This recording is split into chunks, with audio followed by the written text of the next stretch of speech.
On one of the hills are the Saptaparni caves, where the first Buddhist councils were held.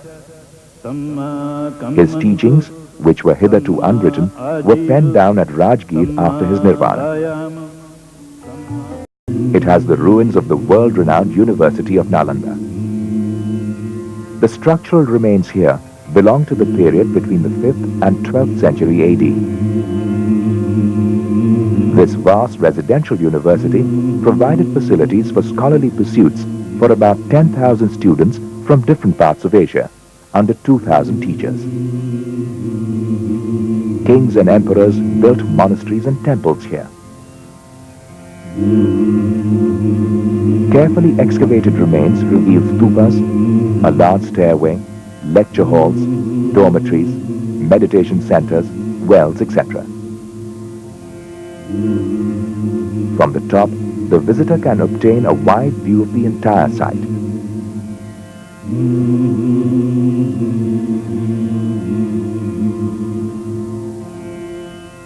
The temple is studded with a variety of sculptures and stucco figures. The sculptures belong to the Gupta period. They are some of the finest specimens of the era. It is not a single structure, but many of them have been added at different times.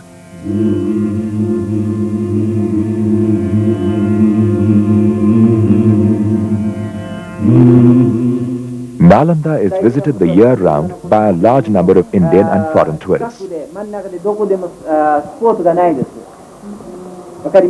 Sariput, the chief disciple of Lord Buddha, was born here, and the Lord himself visited this place on his way to and from Rajgir.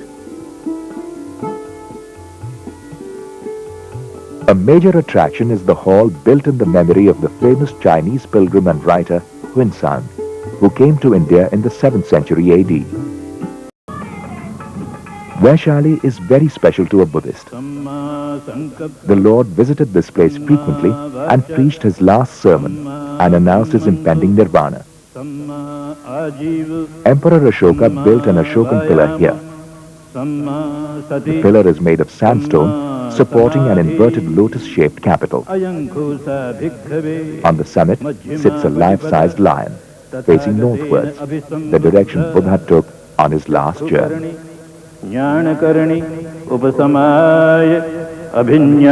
During the excavations, several stupas were discovered, which date back to the time they were built to commemorate the Second Buddhist Council.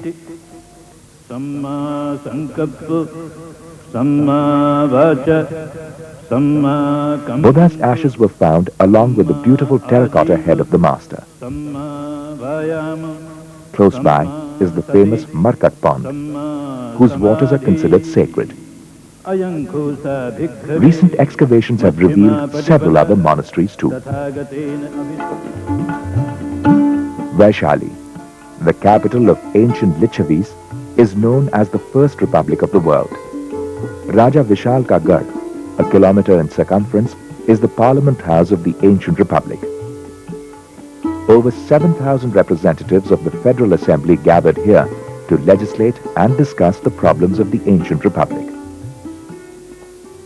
Excavations at this site led to the discovery of another relic casket containing the ashes of the Buddha.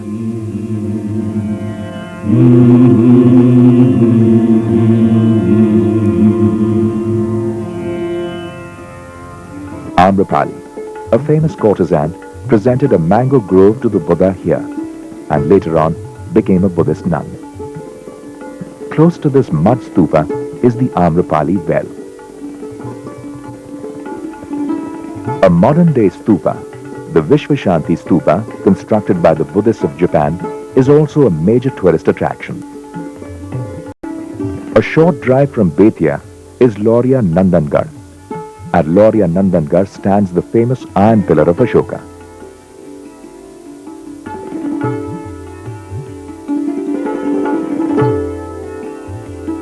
At Nandangarh are the remains of a large stupa in which the ashes of the Buddha are enshrined.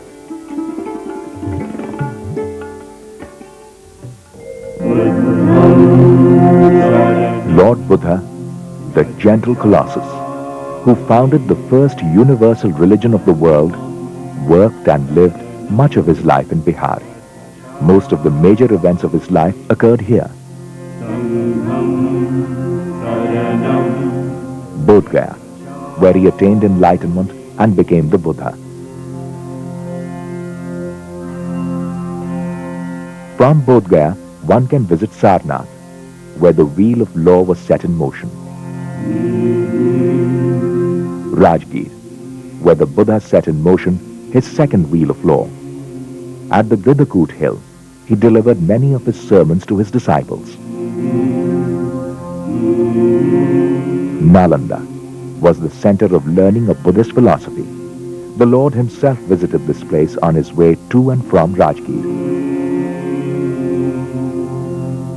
Vaishali, where Lord Buddha preached his last sermons and announced his impending nirvana.